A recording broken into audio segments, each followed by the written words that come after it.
Bonsoir et bonjour, nous allons dire comme ça, puisque les points de connexion ne sont pas les mêmes. En tout cas, bienvenue à ce nouveau numéro de l'émission Le Triangle du Savoir, une émission des programmes de la DRTV internationale. Ce soir, nous allons parler de la réincarnation. Est-ce que ce phénomène est vrai ou faux? La réincarnation, ça fait couler tant d'encre et de salive avec certains amis. On revient toujours parce que ça veut dire que c'est un problème qui dérange. Mais est-ce que le phénomène en lui-même est vrai? Est-ce qu'il est faux? Eh bien, pour en parler, nous recevons aujourd'hui M. Hugues Gambion, qui est un chercheur en spiritualité. Et c'est avec lui que nous allons encore explorer ce phénomène pour que l'on se rende compte s'il est vrai ou il est faux. Bonsoir. Bonsoir, monsieur Emery Kipoupa, le grand maître de l'ordre de la DRTV, de l'ordre mystique de la DRTV internationale. Voilà. En tout cas, c'est clair, j'ai pas compliqué l'introduction, c'est clair. Parce que le problème, on est là, on est revenu, on est passé avec des gens, on revient. Et avec vous aujourd'hui, nous regardons si le phénomène est vrai ou faux. Déjà, le principe de l'émission, c'est qu'on part par le concept, parce que c'est pédagogique. Il faudrait qu'à la fin de l'émission, tous ceux qui ont suivi, ou tout celui qui a suivi, soit capable de. Voilà. Comment vous définissez la réincarnation? C'est quoi pour vous la réincarnation? Merci beaucoup. Je pense que dans la définition des concepts, il y a même une démarche. Donc il faut qu'on emprunte cette démarche-là pour que le concept soit finalement clair quand on va le définir. Voilà. Il faut d'abord comprendre qu'est-ce que l'homme pour savoir définir qu'est-ce que la réincarnation.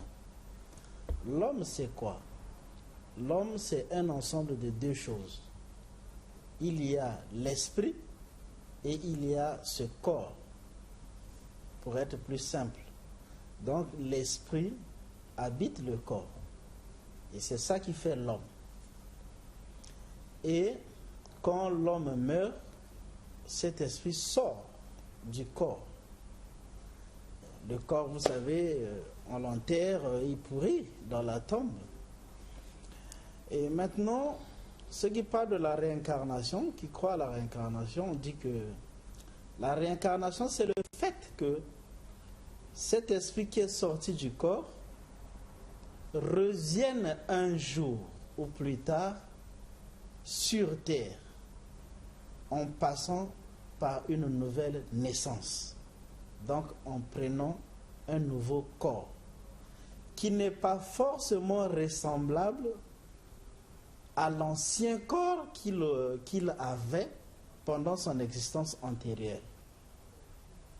Donc, voilà comment on définit la réincarnation. Donc renaître pour une deuxième fois. Alors, je vais essayer de revenir en faisant un exemple. Je veux dire un exemple terre à terre pour mieux faire comprendre les choses. Ça veut dire que moi, je roule dans une Mitsubishi. Oui.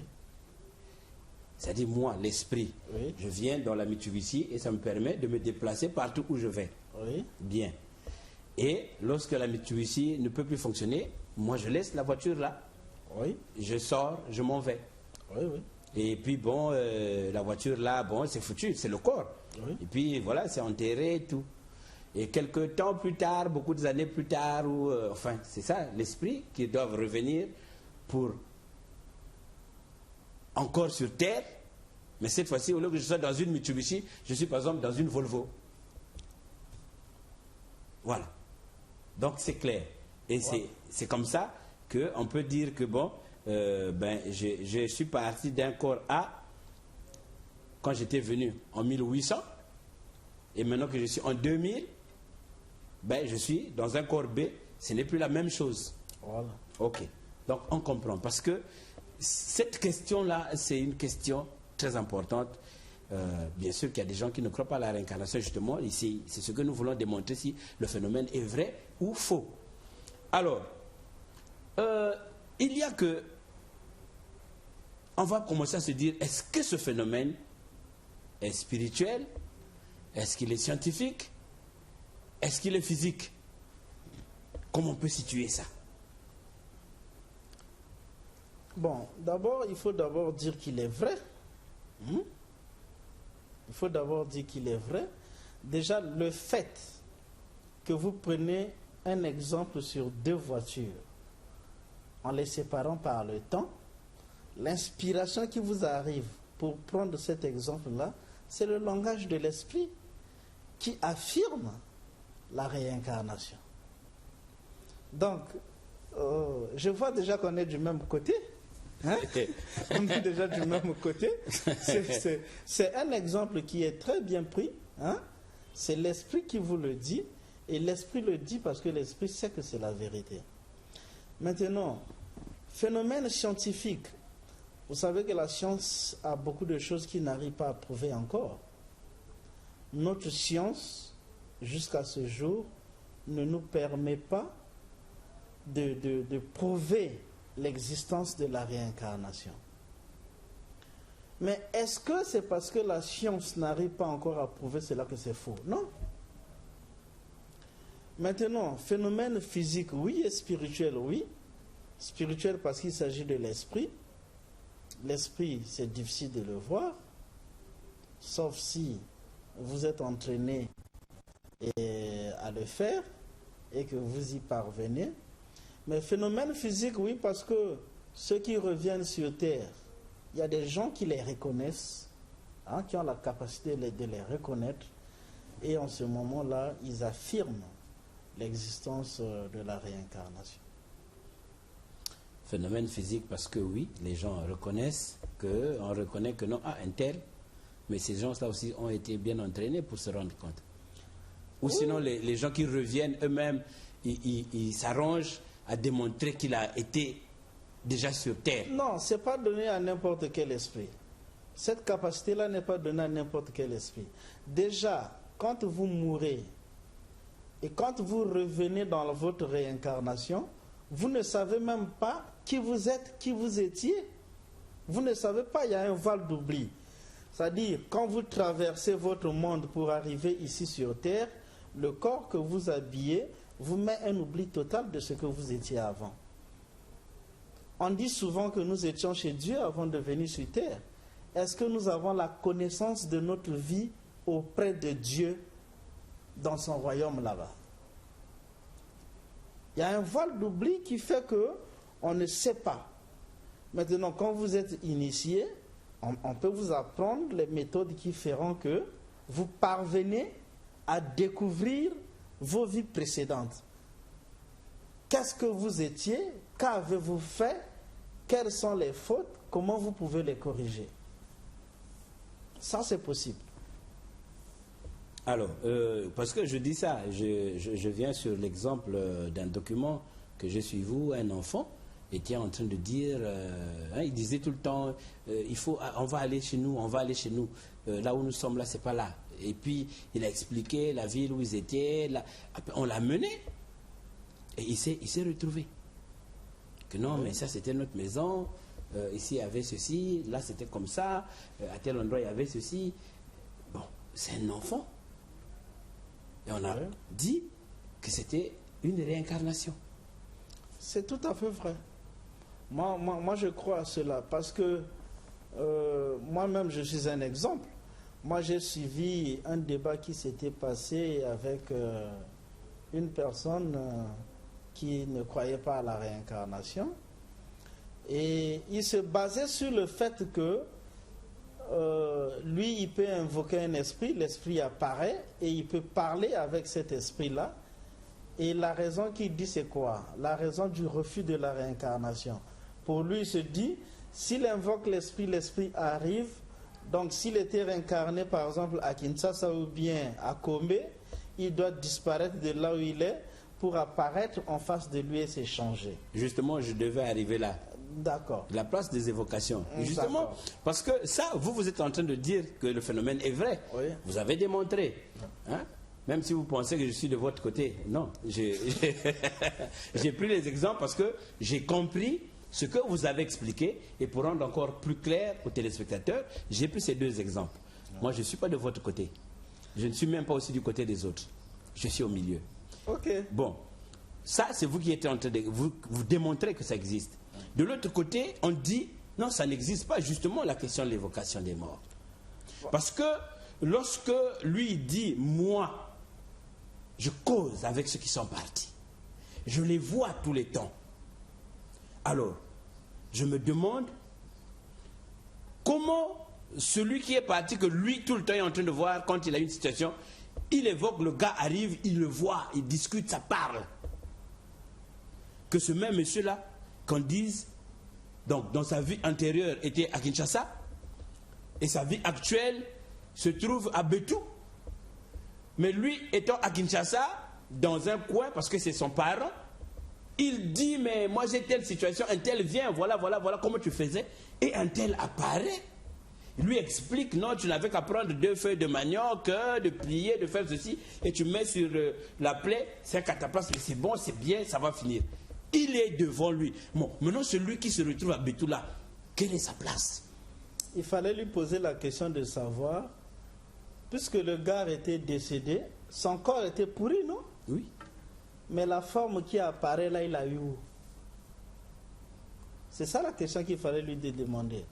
Puisque quand on est décédé là, on nous enterre, ce corps pourri. Mais quand lui l'invoque, la personne apparaît. Ce corps-là, il a trouvé où? Monsieur Méry, je crois que ça c'est un refus intellectuel. Regardez, moi je vais vous prendre un exemple, je vais enchaîner. Hein? Oui. Il m'est arrivé, moi, je dors. Et l'on vient me dire, tu as vécu vers Château d'Eau à Kinsoundi. Actuellement, cette place-là se retrouve derrière l'église, je crois, catholique. Et sur la deuxième ruelle, tu verras une parcelle où il y a les fleurs qu'on appelait Congo Bololo, avec une petite maison blanche. Mais à l'époque, ce n'était pas comme ça. Va là-bas, va regarder cet endroit. Moi, je suis né à Texaco, j'ai grandi à Texaco, je ne connaissais pas Kinsoundi. Vous savez qu'après la guerre de 97, c'était difficile pour les gens qui habitaient les quartiers nord de Brazzaville de venir dans les quartiers sud. Mais j'ai été tellement préoccupé par ce rêve que j'ai pris le bus, je suis arrivé à Kinsoundi, j'ai cherché l'église catholique à Château d'Eau. À Château d'Eau. Oui. J'ai retrouvé la deuxième ruelle et quand je marche, je me retrouve devant une parcelle entourée de Congo à Bololo avec une petite maison blanche. Et vous pensez que ce fait-là, c'est quoi? C'est un hasard, surtout que le hasard n'existe pas. Mais ça, c'est un petit fait parce que tout ne se dit pas. Donc, il y a beaucoup de choses où l'on peut vérifier qu'est-ce qui s'est passé pendant que j'ai vécu il y a de cela tant ou tant d'années. Il y a les techniques pour le découvrir et pour le savoir. Maintenant, pour celui qui invoque les morts qui lui apparaissent, monsieur Méry, je vais vous donner un exemple. Vous dormez, vous avez 5 amis, vous dormez. Vous pouvez rêver que moi, je suis dans une boulangerie en train de fabriquer les pains. Oui. Ma mère rêve que moi, je suis dans une forêt perdue. Mon père rêve que moi, je suis à l'école. Et une autre personne rêve que moi, j'ai fait un accident. Où est le vrai moi dans tous ces rêves?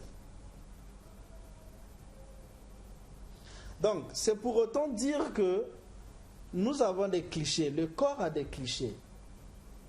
Et votre cliché que vous représentez maintenant ne va pas disparaître. Donc, un esprit, les dieux peuvent utiliser un esprit, emprunter ce cliché vous apparaître et pour vous dire ce que vous avez besoin. Maintenant, si un esprit apparaît pendant qu'on l'a invoqué, je ne refuse pas le fait qu'on peut invoquer l'esprit, il apparaît.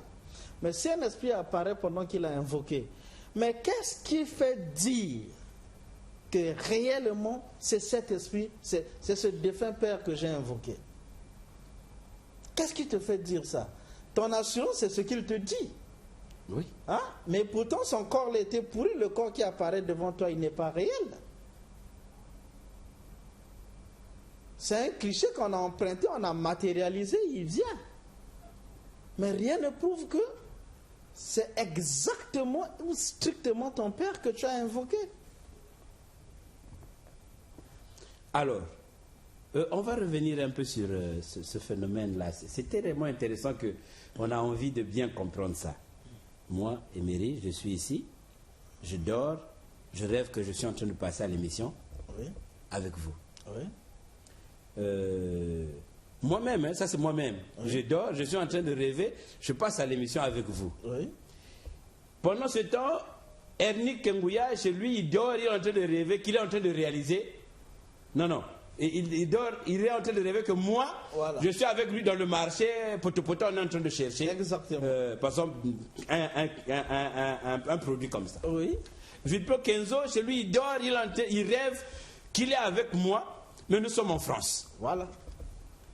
Et un autre, par exemple, Roland Nyakekele, il se dit, bon, lui aussi, il rêve, nous sommes à Pointe-Noire. Voilà. Ah, où est le vrai Emery Kipoupa? Exactement. Il est où? Voilà. Encore que dans mon rêve, je suis en train de me voir en train de tourner, mais en tout temps, le corps est dans le lit en train de dormir. Voilà. Ta conscience, quand tu te réveilles, tu te dis, non, moi j'ai rêvé que je tournais l'émission avec M. Hugues. Donc, Emery au marché, Emery par ici et par là, vous ne connaissez pas. Mais lui, celui qui a rêvé, par exemple, que vous pouvez faire un accident, ça peut être un fait réel. Quand il vous le dit, si vous vous entêtez, vous passez, vous faites un accident. Maintenant, quand toi-même tu as rêvé que tu étais avec moi et celui qui a fait l'accident là-bas et les faits se sont passés, le vrai toi est où? Donc c'est pour dire que notre corps, c'est une enveloppe, c'est un cliché, il est là, il existe toujours. Je vais vous donner un exemple. N'avez-vous jamais entendu qu'un sorcier a emprunté le visage de votre maman pour venir vous ensorceler? Oui, il y a beaucoup de fois des choses comme ça. Mais il y a même des gens qui peuvent vous faire des apparitions comme ça. C'est-à-dire, j'emprunte l'image de M. Emery, j'arrive chez lui à la maison avec un corps matériel, je parle avec sa femme, je fais ce que j'ai à faire, je sors, je suis parti. Donc ce n'est pas parce que vous avez invoqué un esprit qu'il est sorti que ça doit être forcément cet esprit-là. C'est possible, hein? Je ne dis pas que c'est impossible. C'est possible que le même esprit, s'il n'est pas encore réincarné, vous l'appelez, il vient. C'est possible. Mais s'il est déjà réincarné, c'est le cliché qui va venir.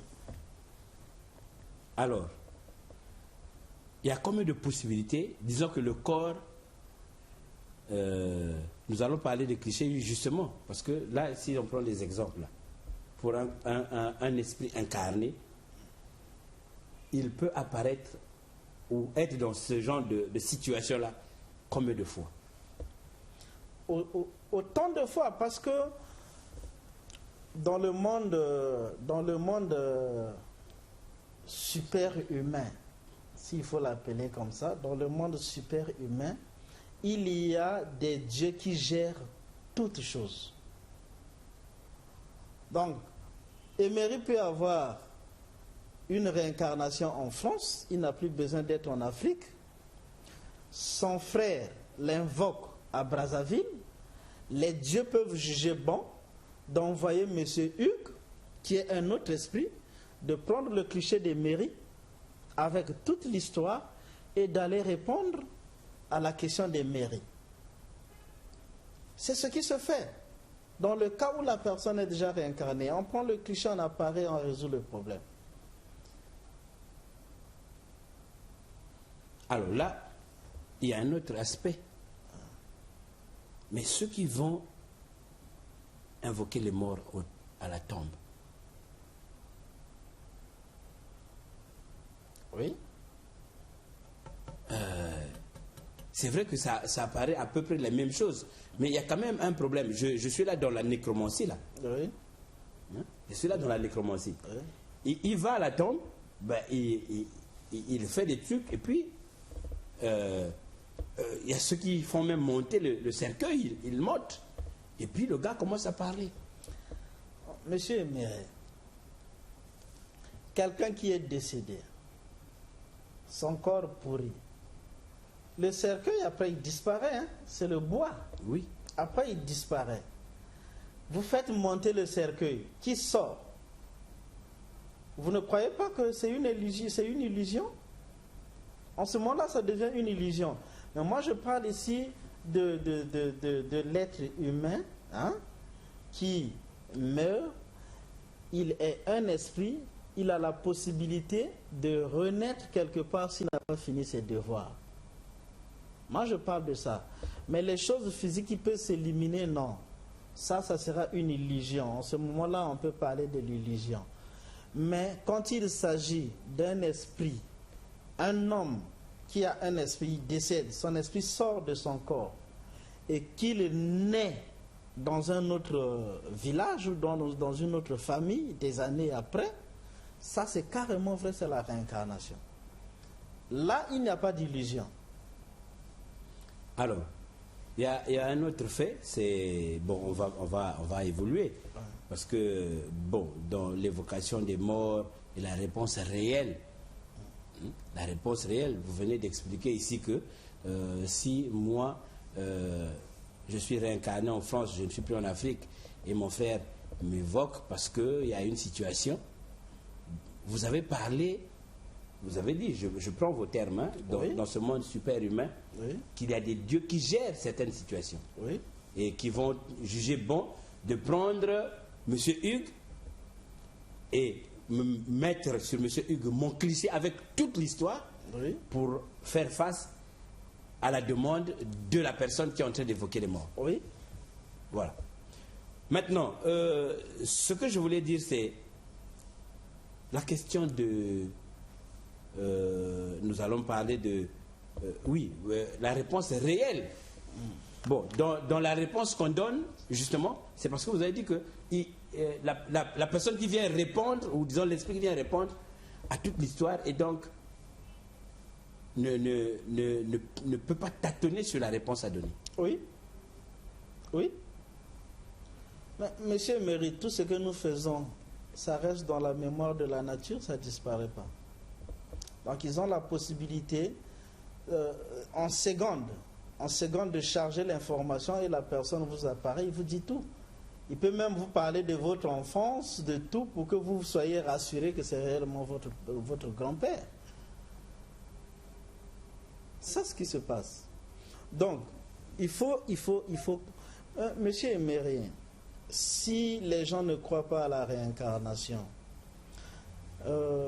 l'apôtre Paul dans la Bible, il dit, la nature elle-même ne vous enseigne-t-elle pas?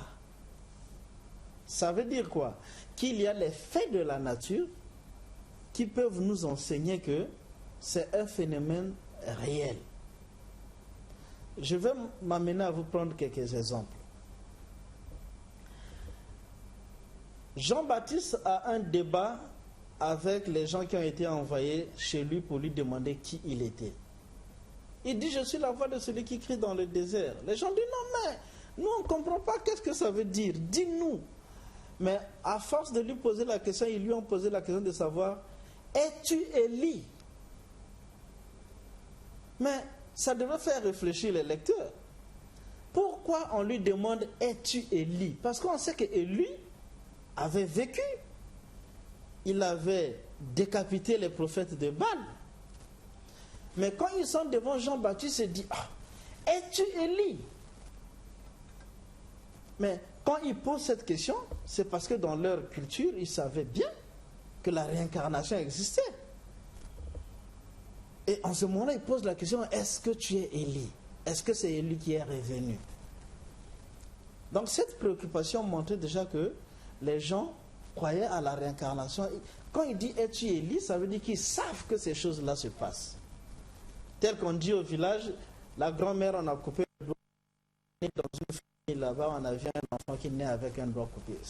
Ce n'est pas des faits montés, c'est des faits réels. Bon, je vais vous donner un exemple de la nature. Monsieur Emery, l'évolution est une obligation de l'humanité, vrai ou faux? Ah, c'est vrai. Alors, d'accord. C'est vrai. Maintenant, si l'évolution c'est une obligation, c'est une loi. Quand vous allez à l'école, débutant, CP2, C1, quand vous répétez les C1, vous pouvez aller en CM1? Non. Logiquement, on reprend la classe. Voilà. On reprend la classe parce que, même si aujourd'hui, les gens, ils passent en classe supérieure avec le phénomène de la tricherie. Ils appellent ça le quatrième trimestre. Voilà. Après, ils tâtonnent. Oui, justement. Parce non, on devait normalement reprendre la classe pour mieux maîtriser cette classe et aller en classe supérieure. Exactement. Mais regardez, M. Emery, les inégalités sur terre ne sont pas les fêtes de Dieu. Parce que Dieu est parfait et juste. Sinon, tout le monde allait avoir la même vie. Maintenant, le fait que M. Emery vit bien, M. Hugues vit moins bien, M. Massamba vit dans la pauvreté, c'est même ça qui devait nous dire qu'il y a réellement le phénomène de la réincarnation qui se passe. Pourquoi? Parce que sur terre, nous sommes d'abord déposés sur terre pour école, pour évoluer. Voilà pourquoi nous avons l'obligation d'apprendre. Il y a même une loi qui dit que les enfants doivent obligatoirement aller à l'école. Mais pourquoi? Parce que c'est l'apprentissage qui fait l'évolution des humains. Maintenant, si vous avez été consigné par les dieux à aller apprendre pour un niveau donné, quand vous venez sur terre, vous avez le libre arbitre. Oui. Vous menez votre vie comme vous voulez, mais vous pouvez échouer à un moment donné parce que ce que vous avez fait enfreint à un certain nombre de lois qui font que vous vous arrêtez là. Donc, l'esprit ne trouvant plus que ce corps mais propre, ce corps n'est plus digne, n'est plus apte à m'aider à suivre mon évolution, l'esprit lâche le corps, ce qu'on appelle la mort. L'esprit lâche le corps, il meurt. Mais attendez, s'il était à un escalier numéro 6, alors qu'il devrait aller à un escalier numéro 10, oui. Est-ce que cet esprit-là, mort, ira directement à l'escalier 10? Non. Ça il n'a pas acquis les aptitudes. Oui. Ça veut dire que là où il s'était arrêté, c'est là qu'il doit revenir réapprendre. Exactement. Exactement. Voilà. Donc, les dieux ont fait de sorte que vous revenez pour prendre là où vous y êtes et vous continuez. C'est pourquoi vous voyez, vous n'avez jamais vu les enfants avec les aptitudes de mathématiques. Il fait tellement bien les mathématiques, parfois, en une seule fois que le maître a écrit au tableau, lui, il a capté, c'est fini. Parce qu'il était déjà passé là. Exactement. Il a les aptitudes. Et après, on va dire, oh, mais l'enfant là, dans les classes inférieures là-bas, mais c'était bon, mais il arrive là, il commence à tâtonner. Parce que là, il commence maintenant à réapprendre. Exactement. Réellement. Exactement. Ah. Exactement. Voilà donc. Il y a des gens, parfois, en les observant, vous leur dites, monsieur, vous êtes bien pour être mécanicien. Monsieur, vous êtes bien pour être journaliste. Vous lisez les aptitudes, mais il a acquis ça où? Est-ce que vous voyez? Donc, c'est des simples choses qu'on peut observer dans la nature pour comprendre que la réincarnation, c'est une obligation. Sinon, on ne peut pas évoluer. Quand vous êtes sur une montagne, prenez un ballon, jetez le ballon sur la montagne. Le ballon va monter. Oui. Mais si la force avec laquelle vous avez projeté le ballon n'est pas suffisante pour atteindre le sommet, le ballon va revenir. Oui, je vois, oui. C'est le principe de l'évolution. C'est-à-dire qu'il faut acquérir un certain nombre de capacités pour que vous allez de plus en plus haut. Mais si les capacités deviennent insuffisantes par le fait que vous avez enfreint un certain nombre de lois, vous avez tellement sali ce temple, et l'esprit le jugeant impur le quitte, le ballon va redescendre. Et maintenant, il faut maintenant que vous ayez la chance d'être initié pour que vous puissiez découvrir là où vous avez échoué, pour prendre conscience dans votre vie matérielle, pour savoir qu'est-ce que vous devez faire. Il y a des gens qui savent que je devais être professeur, j'étais mort, j'étais médecin, alors il a étudié, il revient, il devient encore médecin, alors il perce, il devient professeur. Il a ça dans sa conscience. C'est des gens de personnes qui disent je sais où je vais. Par exemple, moi je sais où je vais. Moi je ne vis pas comme ça. Je dors, je me réveille, je dors, je me réveille, je vais au travail, j'achète le pain, je mange, je dors, je ne vis pas comme ça. Moi je sais où j'ai quitté, qu'est-ce que j'ai à faire, où je vais. Et ça devait être le cas pour tout le monde. Mais c'est une école. Le cas pour tout le monde, mais vous dites bien qu'il faudrait que vous soyez initié pour que vous puissiez vous rendre compte, qu'on vous apprenne à vous rendre compte que, en fait, voici ce que j'étais avant, voilà, c'est là que je devais aller. Bon, il faut que je prenne conscience et que je me mette à marcher pour aller vers là-bas. Ça demande de l'initiation. Voilà. Alors, donc, tout ça, c'est en train de démontrer que la réincarnation est un phénomène vrai. Réel. Les lois de la nature elles-mêmes nous apprennent que la réincarnation, c'est un phénomène réel. Parce que, Monsieur Emery, vous êtes chef d'entreprise de la DRTV. Vous sentez que vous allez vieillir, vous allez aller à la retraite, vous envoyez votre enfant en France pour aller faire le management et revenir comme directeur de la DRTV. Il arrive là-bas, il se retrouve dans les champs de drogue, des amis qui font n'importe quoi. Il revient sans diplôme. Vous le nommez directeur de la DRTV? Non, ça va pas avancer comme je voulais. Mais si c'est l'unique enfant, vous faites quoi? Ah, c'est difficile. Il faut savoir prendre la décision.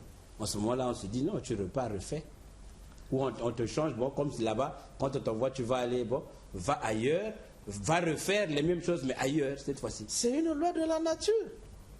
La réponse que vous donnez, vous n'avez pas étudié ça à l'école.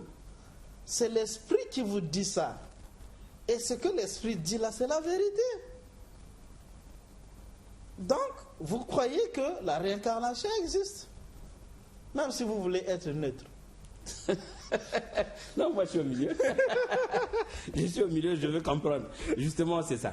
Parce que, justement, je dis, bon, ben, je t'ai envoyé faire 2 ans. Je t'envoie faire 2 ans. Après les 2 ans, on constate que tu n'as rien fait. Mais je ne te nomme pas là. Tu vas gaspiller les choses. On dit, bon, mais je vais regarder. C'est ça ce qui a fait que tu ne puisses pas. Ok. Bon, mais ça c'était en France. Bon, on t'envoie en Côte d'Ivoire. Voilà.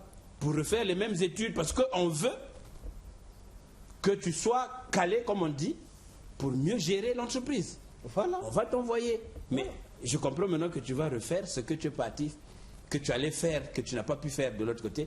Tu vas refaire. Voilà. Maintenant, ce qui va se passer, c'est quoi? Quand il arrive en Côte d'Ivoire pour faire management, il ne va pas boire sur tous les plans. Parce qu'il y a des choses qu'il avait déjà entendu parler. Quand le professeur de la Côte d'Ivoire serait en train de lui dire ça, il se rappelle. Il se rappelle automatiquement. Donc, il y a certaines matières, quand il va faire les devoirs, il aura des notes très excellentes. Et le professeur sera en train de dire, mais celui-là, il a appris ça où? Est-ce que vous voyez? Oui. Mais, Monsieur Emery, le royaume de Dieu, ce n'est pas un endroit où les gens vont pour dormir ou bien pour chanter les cantiques toute leur vie. Non. De la même manière que vous travaillez ici sur terre, c'est de la même manière que vous allez travailler dans le royaume de Dieu. pour aider les autres habitants. Si vous n'êtes pas médecin, vous êtes décédé, vous êtes de l'autre côté, il y a un enfant qui souffre, il demande qu'un esprit de Dieu vienne le soigner. Vous pourrez venir le faire? Non, puisque je n'ai pas appris à faire ça. Voilà. Donc ce que nous apprenons sur terre, c'est pour aller servir Dieu. Ça ne disparaît pas. Ça reste avec nous. Et nous serons serviteurs de Dieu avec ça. Vous avez entendu parler des extraterrestres qui ont leurs machines volantes là. Les soucoupes volantes. Les soucoupes volantes. Vous croyez qu'ils n'ont pas besoin de mécaniciens? Vous croyez qu'ils n'ont pas besoin d'électriciens? Hein? Donc si vous avez appris ici, au fur et à mesure que vous évoluez, si vous êtes extraterrestre, si vous vous retrouvez dans une soucoupe ou bien dans un truc volant, s'il y a un problème, vous aurez les aptitudes pour réparer. En fait, c'est ça. On apprend sur Terre pour rendre service à nos amis humains, mais quand nous avons quitté ce monde, nous partons dans le monde super-humain. Là-bas, nous allons, avec ce que nous avons appris, rendre service. Alors, ça, c'est... nous sommes en train d'avancer. Petit à petit, on se rend compte que le phénomène de la réincarnation est un phénomène vrai. Même si, quelque part, ceux qui pensent que c'est de l'illusion, vous avez montré aussi à quel moment on peut dire que c'est de l'illusion. Oui. Donc, par exemple, ceux qui invoquent ou évoquent les morts, quand tu fais l'évocation des morts, quand quelqu'un apparaît, ben on voit, mais le corps est pourri, mais il y a quelqu'un qui apparaît là. Voilà. C'est ça? Ouais. Bien. Mais entre... attends. Si je dis, moi j'ai vécu telle chose, ok? Je suis en train de dire quelque chose que moi j'ai vécu qui est vrai. Ouais. Vous aussi vous dites quelque chose que vous avez vécu qui est vrai. En ce moment-là, qui dit la vérité? Monsieur Emery, les gens disent que la réincarnation c'est un phénomène faux. Ils parlent de leur expérience. Les autres disent que la réincarnation c'est vrai. Ils parlent de leur expérience. Qui dit la vérité? Oui. Mais je vais vous montrer comment on découvre la vérité. Quand deux personnes vont en justice, l'un accuse l'autre, la justice est confuse. On ne sait pas qui a raison, qui a tort. Donc qu'est-ce qu'on fait? On essaie de rassembler les faits. On rassemble les faits. Et en effet, on essaie de faire la concordance de ces faits-là. Et s'il y a une concordance des faits, ça éclate, ça fait éclater chez le juge une intime conviction, il tranche le problème. Est-ce que vous voyez? Ce n'est pas parce que vous dites j'ai vécu telle chose, je crois à ça, que ce que vous avez vécu doit être forcément vrai. Mais est-ce qu'il faut regarder maintenant l'argumentaire que vous présentez, est-ce qu'il a l'autre côté de face? Quel est l'autre côté de la face de votre argumentaire? Par exemple, pour le monsieur qui croit que quand j'invoque l'esprit de mon grand-père, il apparaît, donc la réincarnation n'existe pas, sinon le grand-père là où il est là-bas devait disparaître. C'est ça son argument, il se base sur ça. Oui. Donc tant qu'il ne disparaît pas là où il est là-bas, ça veut dire que la réincarnation n'existe pas. C'est ça le fondement de la raison par exemple, de ce monsieur. De ce raisonnement, oui. D'accord. Maintenant, mais l'autre côté, c'est quoi? L'autre côté, c'est que, qu'est-ce qui te dit forcément que c'est l'esprit de ton grand-père? À partir du moment où l'esprit qui apparaît devant toi, qui parle devant toi, c'est un corps qui était pourri. Ce corps-là n'existe plus.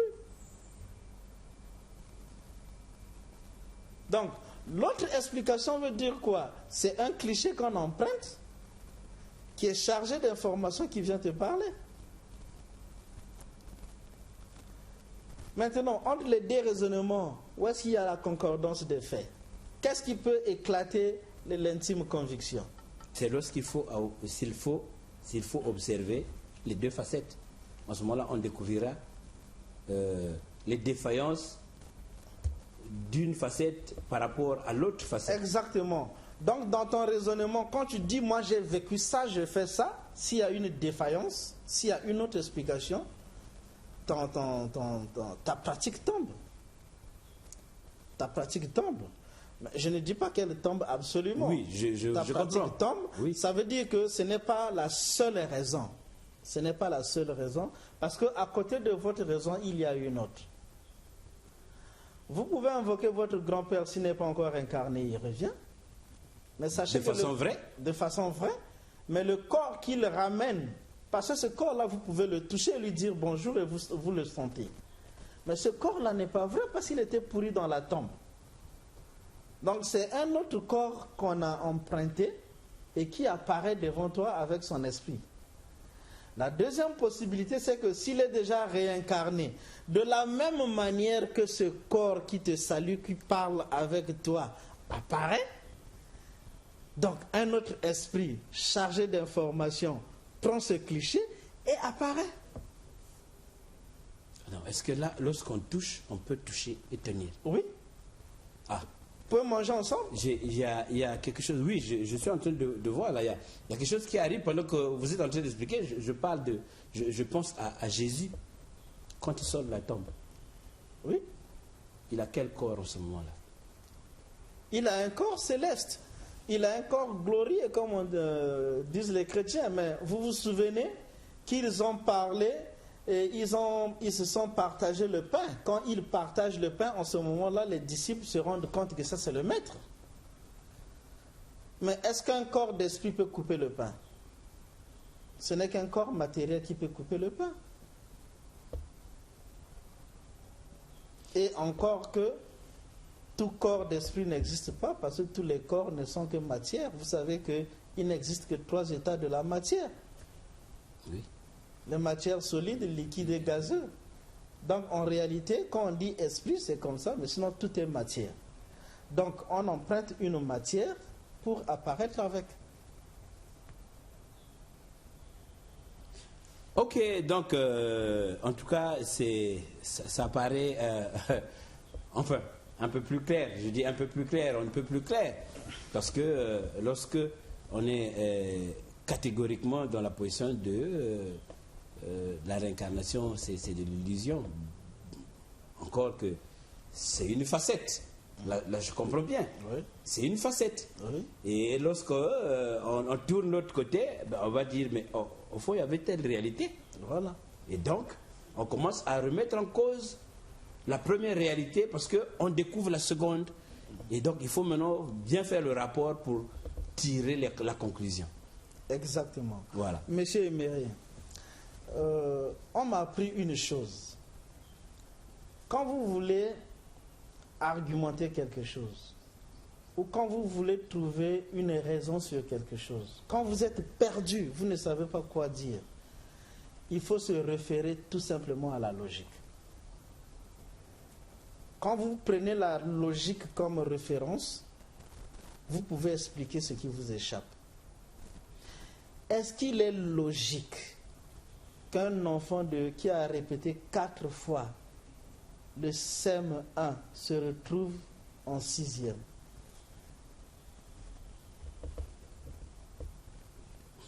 On dit bien, il a répété 4 fois. Ça veut dire qu'il n'a pas pu traverser. Est-ce que la logique peut le permettre? Non, mais enfin, il va le faire quoi en 6e? Voilà. Déjà que le CM1, il n'a pas pu. Il y a même le CM2 qui est là. Voilà. Et puis, il se retrouve en 6e. Comment? Donc la logique vous fait dire qu'il ne peut pas. Non. Voilà. Maintenant, comment voulez-vous qu'un esprit qui doit devenir Dieu, qui sur terre échoue, mais il doit aller dans l'au-delà pour devenir Dieu? Est-ce que ça s'explique? Non. Non. Il ne sera même pas Dieu. Non. Il ne peut même pas être Dieu. Il ne peut même Voilà. pas passer. Voilà. Voilà. Vous arrivez en CM2, vous abandonnez les études, vous devenez chanvreur. Pendant ce temps, il y a une autre personne là-bas qui apprend à être médecin, qui est initié, qui sait comment arrêter la pluie, qui sait comment. Parce que, monsieur, on apprend sur terre pour devenir maître. Si vous mourrez sans devenir maître, c'est un péché que vous commettez. Mais on est maître sur un certain nombre d'éléments. On est maître parce qu'on a pu dompter sa langue. On est maître parce qu'on a pu dompter son sexe. On est maître parce qu'on a pu on a su gérer les gens. On est maître parce qu'on a la maîtrise de l'environnement. C'est pour ça qu'on nous a envoyés sur terre. Mais dans cet apprentissage, si vous n'y arrivez pas, vous allez au-delà, espérer devenir maître un jour. Donc Dieu, c'est logique? En tout cas, ce n'est pas logique. Je crois que les choses sont claires. En tout cas, les choses sont claires parce que, avec toute cette démonstration, M. Hugues, je crois que tous ceux qui, jusqu'aujourd'hui, étaient en train de se dire non, la réincarnation, c'est une illusion, non, la réincarnation n'existe pas, je crois que, après toute cette démonstration, les choses sont claires. Mais vous pouvez toujours continuer à se dire, ah non, voilà, à chercher à se convaincre de votre position. Mais enfin, ce qui est dit, ou ce qui vient d'être dit et démontré, nous montre que la réincarnation est un phénomène vrai. Merci, M. Hugues, puisque nous sommes arrivés à la fin de cette émission. Merci, M. Hugues, d'être passé. Et merci à vous aussi de toujours nous suivre et de toujours réagir, parce que les SMS que vous envoyez à notre numéro ou les posts que vous faites sur WhatsApp, parce que c'est aussi le même numéro WhatsApp, ça nous permet de retrouver certains débats et peut-être reformuler certains thèmes pour trouver avec qui débattre, discuter, pour créer encore des numéros de l'émission. Nous allons dire merci à Roland Nyakekele, qui a été le grand cadreur de ce matin, d'aujourd'hui, j'allais dire. De toute façon, 23h00, c'est déjà le jour qui commence. Alors, nous dirons aussi merci à tous ceux de la régie, donc Vilpion Kenzo, Ernik Kengouya, bien sûr, et puis merci à M. Hugues d'être passé.